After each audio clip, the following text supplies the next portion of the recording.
الحمد لله رب العالمين والعاقبة للمتقين والصلاة والسلام على رسوله محمد وعلى آله وأصحابه أجمعين وعلى من تبعهم بإحسان إلى يوم الدين. أما بعد فأعوذ بالله من الشيطان الرجيم. بسم الله الرحمن الرحيم. وما أرسلناك إلا رحمة للعالمين. صدق الله مولانا العظيم.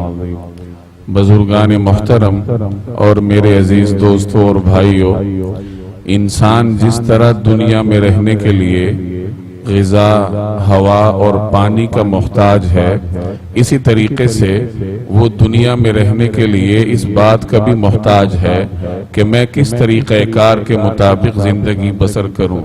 زندگی گزارنے کے طریقہ کار کو جاننے کے لیے انسان اپنی دیگر فطری ضروریات سے زیادہ محتاج ہے، کیونکہ اگر زندگی بسر کرنے کے لیے سہولیات موجود ہوں، غذا بھی ہو، پانی بھی ہو، ہوا بھی ہو، دیگر بنیادی سہولیات بھی موجود ہوں، لیکن یہ معلوم نہ ہو کہ ان چیزوں کو استعمال کیسے کرنا ہے، ان کا درست استعمال کیا ہے، غلط استعمال کیا ہے، مختلف افراد جو دنیا میں رہتے ہیں، مختلف تعلقات انسان کے دنیا میں ہوتے ہیں، تو ان کے ساتھ رویہ کیسے ہونا چاہیے، والدین کے ساتھ رویہ کیسا ہو، دوستوں کے ساتھ کیسا ہو، بہن بھائیوں کے ساتھ کیسا ہو، اگر سہولیات موجود ہوں، رویے موجود ہوں، لیکن یہ معلوم نہ ہو کہ ان کا استعمال کیسے ہے، تو پھر شاید ان سہولیات کا اس دنیا میں وجود فضول بن جائے گا۔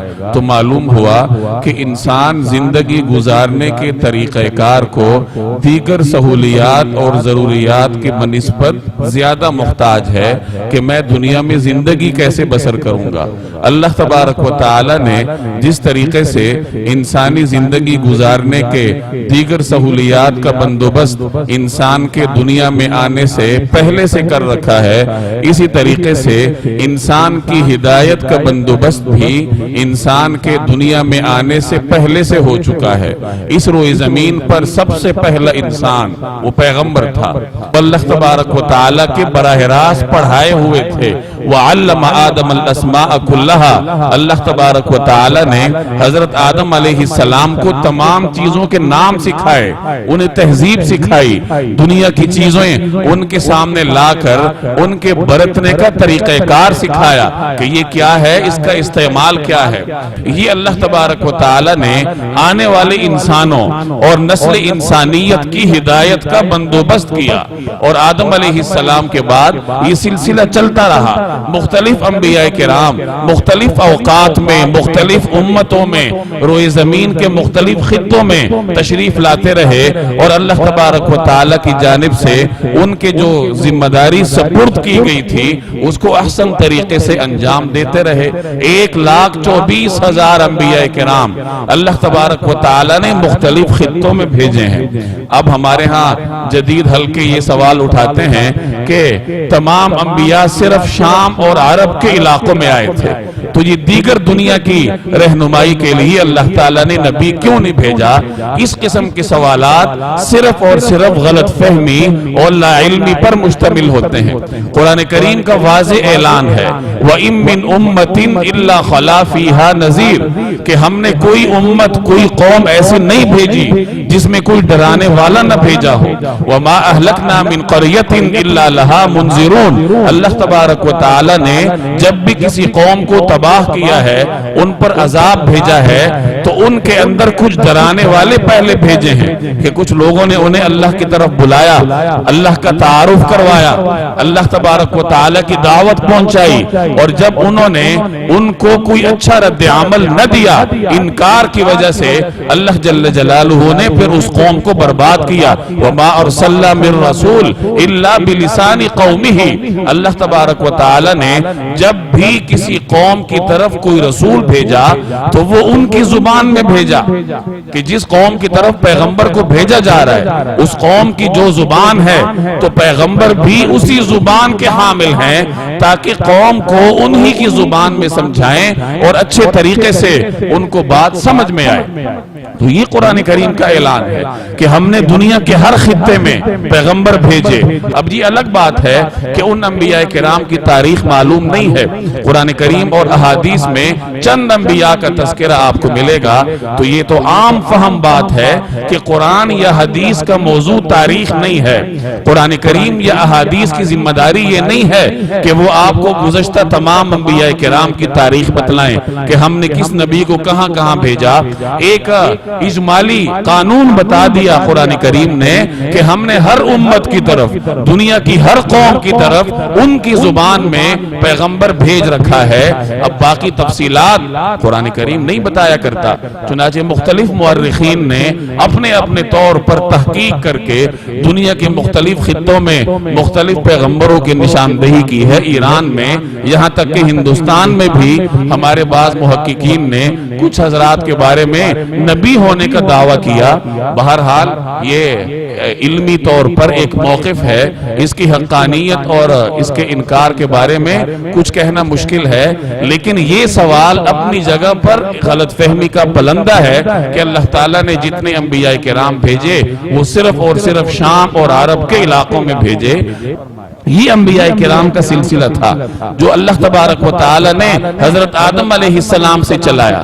اب جب حضرت عیسیٰ علیہ السلام تشریف لائے، یہ بنی اسرائیل کی طرف تشریف لائے تھے۔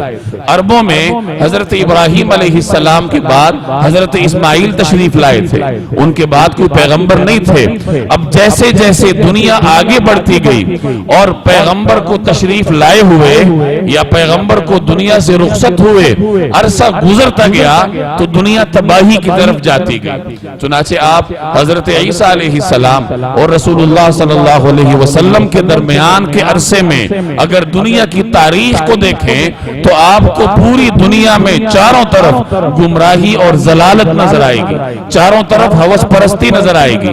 رسول اللہ صلی اللہ علیہ وسلم کی تشریف آوری سے پہلے دنیا میں مختلف بڑی بڑی حکومتیں تھیں، سپر پاورز تھے، جیسے روم کی حکومت تھی، قیصر وہاں کا حکمران تھا، عیسائیت ان کا مذہب تھا، اور عیسائیت میں تبدیلی کی مراحل سے گزرتے گزرتے انہوں نے اپنے مذہب کو ایک ایسی تعلیمات کا مجموعہ بنا رکھا تھا جو انسانیت کی رہنمائی کے لیے یکسر ناکافی تھا۔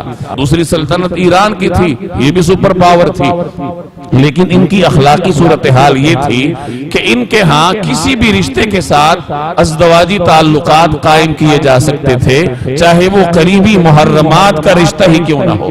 5ویں صدی کے وسط میں ایرانی ایک بادشاہ گزرا ہے، یزگردوم نام تھا اس کا، اس نے اپنی بیٹی کو اپنی زوجیت میں رکھا ہوا تھا، ایک عرصے تک بیوی کی حیثیت سے اس کے ساتھ تعلقات نبھاتا رہا اور پھر بعد میں اسے قتل کر دیا۔ 6 صدی ہجری میں، اسی 6 صدی عیسوی میں اسی ایران میں بہرام نام کا بادشاہ گزرا ہے، اور اس کے بارے میں آتا ہے کہ اس نے اپنی بہن کے ساتھ ازدواجی تعلقات قائم کیے ہوئے تھے۔ یہ ان کی اخلاقی صورتحال تھی۔ عرب کی صورتحال کا آپ کو علم ہے، جیسے میں نے عرض کیا کہ حضرت اسماعیل علیہ السلام کے بعد اس خطے میں کوئی پیغمبر نہیں آیا تھا۔ ایک طویل عرصہ گزر چکا تھا کہ اس خطے کے لوگ پیغمبر کی تعلیمات سے ناواقف تھے، خدائی روشنی اور وحی الہی سے محروم تھے۔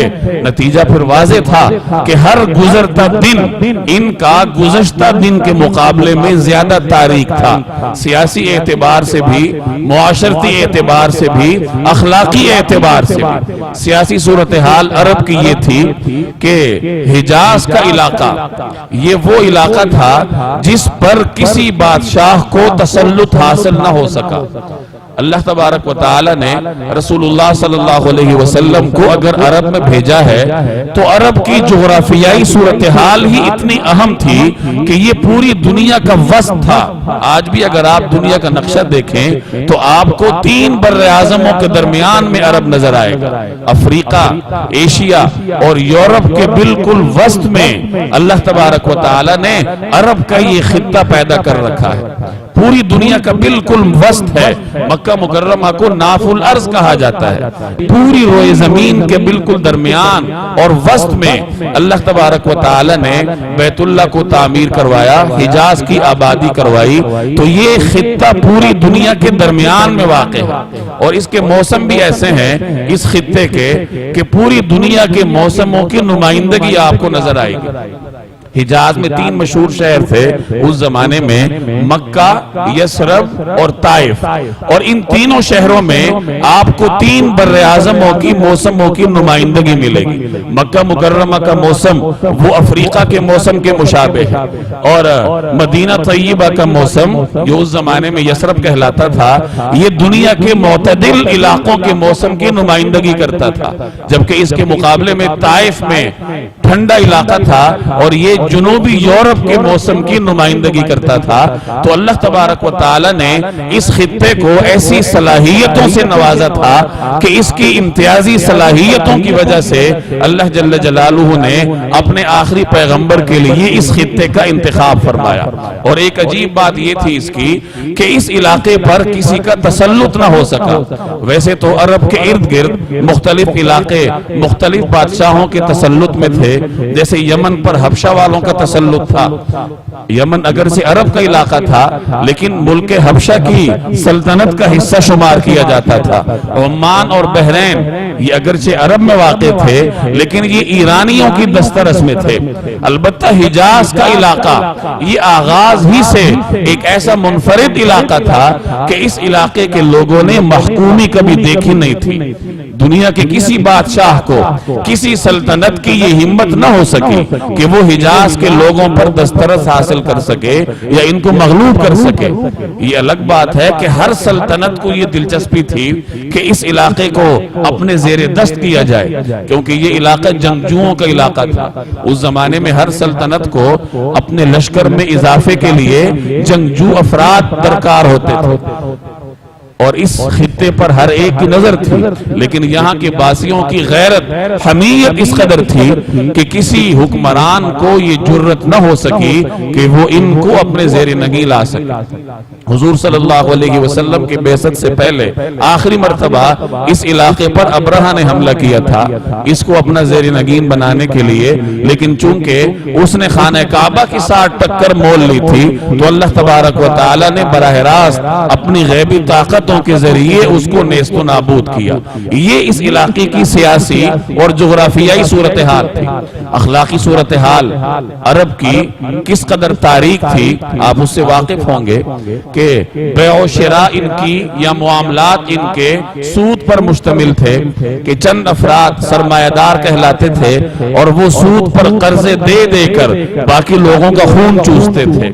اخلاقی اعتبار سے اس قدر گر چکے تھے کہ اپنے رشتوں کی پہچان ان کے لیے مشکل تھی. بعض روایات میں آتا ہے اگر کسی آدمی کا انتقال ہو جاتا اور اس کی کئی بیویاں ہوتی تو سوتیلے بیٹے اپنی سوتیلی ماؤں پر قبضہ جما کر ان کو بیوی بنا کر اس حیثیت سے ان پہ قابض ہو جایا کرتے تھے. صحیح بخاری میں حضرت عائشہ رضی اللہ تعالی عنہ کی ایک روایت ہے جس میں انہوں نے زمانہ جاہلیت کے عربوں کی نکاح کی مختلف اقسام بیان فرمائی ہے, اور اس روایت سے آپ اندازہ لگا سکتے ہیں کہ عرب لوگ کس قدر اخلاقی گراوٹ کا شکار تھے. چنانچہ حضرت عائشہ فرماتی ہیں کہ زمانہ جاہلیت میں نکاح کی مختلف اقسام رائج تھی. ایک طریقہ کار تو وہی تھا جو شرفاء کا طریقہ ہے جو آج بھی رائج ہے کہ ایک خاندان کی جانب سے دوسرے خاندان میں رشتہ بھیجا جاتا تھا, اولیاء کی سطح پر رابطہ ہوتا تھا اور پھر باہم اکٹھے ہو کر کسی تقریب میں ان لڑکے اور لڑکی کو باہمی رشتہ ازدواج میں منسلک کر دیتے تھے. ایک طریقہ کار تو یہ تھا جو شریفانہ طریقہ کہلاتا تھا. ایک طریقہ بڑا عجیب و غریب تھا جسے نکاح استبزاء کہتے تھے کہ اگر کسی آدمی کی یہ خواہش ہوتی کہ میرے بیٹے کا نسب کسی بڑے آدمی سے منسلک ہو جائے, عربوں میں نسب کی بڑی حیثیت ہوتی تھی, اگر کسی آدمی کے دل میں یہ خواہش ہوتی کہ میرے بیٹے کا نسب اچھا ہو جائے تو وہ اپنی بیوی کو ماہواری سے پاک ہونے کے بعد کہتا کہ تم فلاں معروف آدمی کے پاس جاؤ اور اس سے زنا کرواؤ. وہ اپنی بیوی کو حکمن وہاں بھیجتا تھا اور اس آدمی سے یہ زنا کرواتا تھا. جب حمل ٹھہر جاتا تو وہ آدمی اپنی بیوی سے دور رہتا یہاں تک کہ ولادت عمل میں آتی اور پھر وہ خوش ہوتا کہ میرے بچے کا نسب ایک عظیم آدمی کے ساتھ ثابت ہے. یہ ان کے ہاں معاشرتی طریقہ کار تھا اور آپ اندازہ لگا لیجئے کہ یہ کس قدر بے غیرتی پر مشتمل ایک عمل تھا جسے وہ بڑی ہنسی خوشی سر انجام دیتے تھے. اور وجہ یہی تھی کہ ان کے ہاں وحی الہی نہیں تھی. اللہ تبارک و تعالی کی جانب سے تعلیمات سے وہ محروم تھے. حضرت اسماعیل علیہ السلام جو اس خطے کے آخری پیغمبر گزرے تھے ان کی تعلیمات کو یہ بھلا چکے تھے. شرک میں مبتلا تھے, بت پرستیاں تھیں اور ان بت پرستیوں میں غرق ہو کر اللہ تبارک و تعالی کے قوانین سے دور ہو کر پھر ان کی ذہنیت اور نفسیات اس حد تک گر چکی تھی. ایک تیسرا طریقہ بھی تھا اور وہ یہ تھا کہ 5, 6 یا 10 افراد مل کر کسی ایک عورت سے ازدواجی تعلقات رکھتے تھے اور پھر جب وہ عورت حاملہ ہو جاتی, ولادت ہو جاتی تو وہ ان 5, 10 میں سے کسی کو بھی بلا کر کہہ دیتی کہ یہ بیٹا تمہارا ہے, اس کا نسب تمہارے ساتھ چلے گا. اور اس آدمی کی یہ جرت نہیں ہوتی تھی کہ وہ اس عورت کے دعوے کو رد کر سکے. یہ بھی ان کے ہاں نکاح کا ہی طریقہ کار تھا. ایک چوتھا طریقہ کار بھی تھا اور وہ یہ کہ جو عورتیں بدخماش ہوتی, بد کردار ہوتی, وہ اپنے گھروں پر جھنڈا نصب کرتی تھی اور وہ جھنڈا اس بات کی علامت ہوتا تھا کہ ہوس پرست اس گھر کی طرف رخ کریں اور آ کر ناجائز طریقے سے اپنی ہوس پوری کریں. مختلف لوگ آتے تھے, اس عورت کے ساتھ بدکاری کرتے تھے اور جب اس کا بچہ پیدا ہو جاتا حمل کے نتیجے میں تو قیافہ شناسوں کو بلایا جاتا جو اندازہ لگا کر حلیے کی وجہ سے, نقوش کی وجہ سے اندازہ لگانے کے بعد اس عورت کے ناجائز تعلقات میں سے کسی ایک کے ساتھ اس بچے کو منسلک کر دیتے کہ یہ بچہ تمہارا ہے اور اس کا نسب تمہارے ساتھ چلے گا. یہ 4 طریقہ کار صحیح بخاری کی اس روایت میں حضرت عائشہ رضی اللہ تعالی عنہا نے بیان فرمائے ہیں اور آپ اندازہ لگا لیجئے کہ اہل عرب اخلاقی طور پر کس قدر گر چکے تھے. ایک بیماری اور تھی ان کے ہاں بچیوں کو زندہ درگور کرنے, اگرچہ یہ چند مخصوص قبائل میں تھی اور بچیوں کو زندہ درگور کرنے کے پیچھے 2 طرح کے فلسفے کام کرتے تھے. ایک فلسفہ تو وہ تھا جس کا ذکر قرآن کریم نے بھی کیا ہے, وَلَا تَقْتُلُوا أَوْلَادَكُمْ خَشْيَةَ إِمْلَاقٍ, کہ اپنے بچوں کو افلاس کے ڈر سے, بھوک کے ڈر سے قتل نہ کرو. عرب یہ سمجھتے تھے کہ ہمارے ہاں جو کمانے کا طریقہ کار ہے وہ غنیمت ہے. عرب ایک دوسرے کے قبیلے پہ حملے کرتے تھے, لوٹ مار کرتے تھے اور لوٹ مار کرنے کے نتیجے میں جو کچھ ہاتھ آتا وہ مال غنیمت ہوتا. اب یہ کام مردوں کے بس میں تھا تو وہ یہ سمجھتے تھے, خیال تھا ان کا کہ مرد نے کمانا ہے اور عورت نے صرف کھانا ہے, بوجھ بننا ہے, آگے جا کر ہمارے لیے معاشی تنگی کا سامان پیدا کرنا ہے. تو وہ معاشی تنگی سے بچنے کے لیے اپنی بچیوں کو قتل کرتے تھے, زندہ دفن کرتے تھے. ایک خیال اور نظریہ ان کا یہ بھی تھا, عربوں کے ہاں ناجائز طور پر یا غلط خیالات کے نتیجے میں انہوں نے غیرت کا ایک نظریہ قائم کیا ہوا تھا. یہ ان کی حمیت کے خلاف تھا کہ کوئی غیر آدمی آئے ہماری بیٹی سے شادی کرے اور شادی کر کے ہماری بیٹی کسی کے ساتھ ازدواجی تعلقات قائم کرے. اسی طرح ان کو یہ ڈر بھی ہوتا تھا لوٹ مار کا, حملوں کا, خود بھی حملے کرتے تھے تو دشمن بھی ان پہ حملہ کر سکتے تھے اور اس حملے میں جہاں مال لوٹا جاتا تھا وہاں عورتوں کو بھی باندیا بنا کر لوٹ مار کر کے لے جایا جاتا تھا. تو انہیں یہ ڈر ہوتا تھا کہ کہیں ہماری یہ بیٹی کل کو کسی کی قبضے میں نہ چلی جائے, چاہے وہ شادی کی شکل میں ہو یا لوٹ مار کی شکل میں ہو. تو اس غیرت اور حمیت کی وجہ سے وہ اپنی بچیوں کو زندہ درگور کرتے تھے. بعض روایات میں اس کے واقعات بھی ملتے ہیں. چنانچہ ایک روایت میں آتا ہے کہ ایک صحابی نبی کریم صلی اللہ علیہ وسلم کی خدمت میں بڑے غمگین بیٹھتے تھے, ہمیشہ ان کے چہرے پر غم کی پرچھائیاں ہوتی.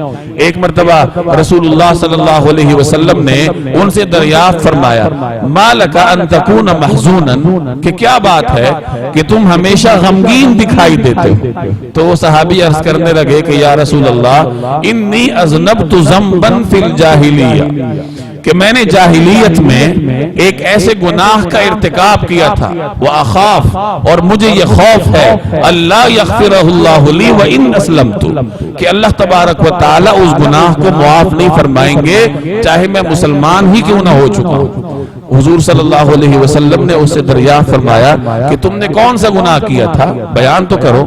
تو وہ صحابی عرض کرنے لگے کہ یا رسول اللہ میرے ہاں بیٹی کی ولادت ہوئی، اب میں اپنے قبیلے کے رسم کے مطابق اس کو دفن کرنے لگا، قتل کرنے لگا، تو میری بیٹی نے سفارش کی اور بڑے عاجزانہ انداز میں مجھ سے درخواست کی کہ اس کو کچھ نہ کہو۔ میری بیوی نے اپنی بیٹی کی سفارش کی مجھ سے کہ اسے قتل نہ کرو، تو میں نے اپنی بیوی پر رحم کھاتے ہوئے اپنی بیٹی کو کچھ نہ کہا۔ وہ پلتی رہی، بڑھتی رہی، یہاں تک کہ وہ بچپن کی حدود سے نکل کر جوانی کی حدود میں داخل ہوئی، اور وہ بڑی خوبصورت لڑکی تھی، یہاں تک کہ پورے عرب میں اس کے حسن کا چرچا تھا، بڑے دور دور سے رشتے آنے لگے۔ اب جب اس کے رشتے آنے لگے تو مجھے غیرت نے پکڑ لیا کہ میری بیٹی کیسے دوسرے کی بیوی بنے گی، یہ تو میری غیرت اور حمیت کے خلاف ہے۔ اب شادی کرنا بھی میرے لیے غیرت کے منافی تھا، اور گھر میں رکھنا بھی میرے لیے مصیبت تھی کہ کہیں کل کو کہیں اس سے کوئی غلط عمل نہ ہو جائے، یا کوئی لوٹ مار کر کے اس کو لے نہ جائے باندی بنا کر۔ تو شادی کرنا بھی میرے لیے ممکن نہیں تھا اور گھر میں رکھنا بھی ممکن نہیں تھا۔ تو میں نے بہانے سے اپنی بیوی کو کہا کہ میں اس کو اپنے رشتہ داروں کے ہاں لے کے جاتا ہوں۔ تو میری بیوی نے خوش ہو کر اپنی بچی کو تیار کیا کہ باپ کے سخت دل میں بچی کے لیے محبت جاگی ہے، وہ اسے سیر کروانا چاہتا ہے۔ اس نے اس کو تیار کیا، خوبصورت لباس پہنایا، میں اپنی بچی کو لے کے چل پڑا۔ میرے دل میں تو یہ تھا کہ اس کو قتل کروں گا، اس کو میں جنگل میں لے گیا، اور جنگل میں ایک ویران کنواں تھا۔ اب جب میں اس کنویں کے پاس گیا تو میری بیٹی سمجھ گئی کہ میرا باپ مجھے قتل کرنا چاہتا ہے، تو وہ مجھ سے فریاد کرنے لگی کہ یا ابتی ای شیء تفعلہ بی، کہ اے ابا جان تم میرے ساتھ کیا کرنا چاہتے ہو۔ اس کی یہ فریاد سن کر میرے دل میں رحم آیا، لیکن پھر فوراً ہی غیرت کے خیالات آنے لگے کہ اگر میں اس کو قتل نہ کروں تو اس کو کہاں رکھوں، شادی کرنا بھی غیرت کے خلاف ہے اس کی، اور بغیر شادی کی اس کو گھر میں رکھنا بھی مشکل ہے۔ تو میں دوبارہ اس کنویں میں جھانکنے لگا کہ اس کو کیسے پھینکوں۔ وہ بیٹی پھر مجھے کہنے لگی کہ یا ابتی لا تضیع امانت امی، کہ اے میرے ابا جان میری امی کی امانت کو ضائع نہ کرو، میں تمہارے پاس اپنی امی کی امانت ہوں، اس نے بطور امانت کے مجھے تمہارے سپرد کیا ہے، تم اس کو ضائع مت کرو۔ لیکن میرے دل میں رحم نہ آیا، اور میں نے اس کو اٹھا کے اوندھے منہ کنویں میں ڈال دیا، اور کنویں میں گرنے کے بعد بھی وہ پکارتی رہی کہ یا ابتی قتلتنی قتلتنی، کہ اے ابا جان تم نے مجھے اپنی بیٹی کو قتل کر دیا، قتل کر دیا۔ اور اس وقت تک میں وہاں رکا رہا جب تک اس کی آواز بند نہ ہو گئی اور اس کی موت نہ واقع ہو۔ یہ واقعہ سنانے کے بعد وہ کہنے لگا کہ یا رسول اللہ اس واقعے کی وجہ سے مجھے ڈر ہے کہ میرا یہ گناہ میرا پروردگار معاف نہیں کرے گا۔ رسول اللہ صلی اللہ علیہ وسلم اس سے غضبناک ہو کر فرمانے لگے کہ اگر اسلام گزشتہ گناہوں کو معاف نہ کرتا تو میں تمہارے اس قبیح جرم کے عوض تمہیں آج سزا دیتا۔ یہ ایک ایسا واقعہ ہے، ایک نمونے کے طور پر آپ اس پر غور کریں کہ اہل عرب میں اخلاقی گراوٹ کس حد تک آگے جا چکی تھی، اور پھر اس پر بھی غور کریں کہ ایسی قوم کو رسول اللہ صلی اللہ علیہ وسلم نے محض 23 برس کے مختصر عرصے میں دنیا کا امام بنا۔ کسی بھی آدمی کے لیے صفر سے کام کرنا مشکل ہوتا ہے، اگر پہلے سے گراؤنڈ تیار ہو پھر مختصر عرصے میں کام ہو جاتا ہے۔ رسول اللہ صلی اللہ علیہ وسلم کے لیے ایک بہت بڑا چیلنج یہ تھا کہ آپ نے صفر سے کام کا آغاز کرنا تھا، کہ آپ جس قوم کی طرف مبعوث ہوئے تھے، چاہے وہ عرب کی قوم ہو، چاہے پوری دنیا کی اقوام ہو، جن کا مختصر خاکہ میں نے آپ کے سامنے عرض کیا، تو دنیا اس وقت گراوٹ کی آخری سرحدات کو چھو رہی تھی ایسے قوم کی طرف مبعوث ہو کر نبی کریم صلی اللہ علیہ وسلم نے محض 23 سال کے عرصے میں اپنی قوم کی کایا پلٹ دی، اور پھر اس قوم نے پوری دنیا کی کایا پلٹنے میں اپنی جد و جہد صرف کر دی۔ وہی قوم جہاں صرف 13 افراد مکہ میں لکھنا پڑھنا جانتے تھے، 23 برس کے عرصے میں وہی قوم پوری دنیا کے لیے علم کا مینار بن گئی۔ وہی قوم جو بیٹیوں کو دفن کرتی تھی، اب وہ عورت کی عزت کی محافظ بن گئی۔ یہ رسول اللہ صلی اللہ علیہ وسلم کا کمال تھا، اور میرے اور آپ پر پیغمبر کا یہ حق ہے کہ ہم نبی کریم صلی اللہ علیہ وسلم کی سیرت کا مطالعہ کریں۔ سیرت کے 2 حصے ہوتے ہیں، ایک تو سیرت کی بنیادی مباحث ہیں کہ نبی کریم صلی اللہ علیہ وسلم کا خاندان، حضور علیہ السلام کی ابتدائی حالات، آپ کی شخصی احوال۔ سیرت کا اگلا حصہ یہ ہے کہ نبی کریم صلی اللہ علیہ وسلم نے کن حکمت عملیوں کے تحت اپنی قوم کی کایا پلٹ دی کہ وہی قوم پوری دنیا کے لیے روشنی کا مینار بنی۔ تو اس طریقے سے ایک مسلمان کا بنیادی فرض ہے کہ وہ اپنے پیغمبر کی زندگی کا مطالعہ کرے۔ اب ربیع الاول کا آغاز ہے، اور اس مہینے میں ایک مسلمان کو نفسیاتی طور پر، لاشعوری طور پر اپنے پیغمبر کے ساتھ نسبت قائم ہو جاتی ہے، ماحول بن جاتا ہے، سیرت کے جلسے ہوتے ہیں، محافل ہوتی ہیں۔ تو اس ماحول سے، اس انداز سے فائدہ اٹھائیے کہ رسول اللہ صلی اللہ علیہ وسلم کی سیرت کا مطالعہ کریں۔ اللہ تبارک و تعالی مجھے اور آپ کو عمل کی توفیق دے۔ وما علینا الا البلاغ۔